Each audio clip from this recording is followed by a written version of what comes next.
Hello everyone, good evening. বাবার বাড়ি অনেক দিন আসা হয়নি, তাই ভাবলাম পুজোর সময় যাওয়া যাক ভাইয়ের সাথে আর সবার সাথে আনন্দ ফুর্তি করে ঠাকুর দেখতে বেরোবো। মাকে বললাম এই টাইমে তাল কোথায় পেয়েছো? মা বলল যে একটা কাকিমা দিয়ে গিয়েছে। আমরা সবাই বললাম ঠিক আছে চলো তাহলে আজকে সন্ধেবেলায় চায়ের সাথে তালের গুলগুলো বানাও। কিন্তু বাড়িতে সব কিছুই আছে, নারকেল নেই, তাই বাবা তাড়াহুড়ো করে একটা নারকেল নিয়ে আসলো। তো আমার মা কিভাবে তালের গুলগুলো বানায় চলুন আপনাদের সাথেও একটু শেয়ার করি।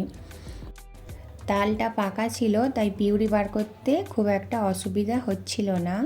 একটা থালার মধ্যে ময়দা সুজি ভালো মতো মিশিয়ে নিতে হবে, আর নুন আর চিনি পরিমাণ মতো, আর নারকেল কুড়া দিয়ে দিতে হবে।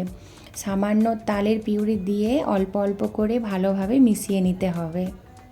ভালো মতো মিশিয়ে নেওয়ার পর 10 মিনিট রেস্টে রেখে তারপর বানাতে হবে। বানানো হয়ে গিয়েছে, তো দেখুন কতটা নরম হয়েছে, আর আমি খেয়ে দেখলাম যেমন নরম তেমন টেস্টি। তো আজকের ভিডিও এখানেই শেষ করছি।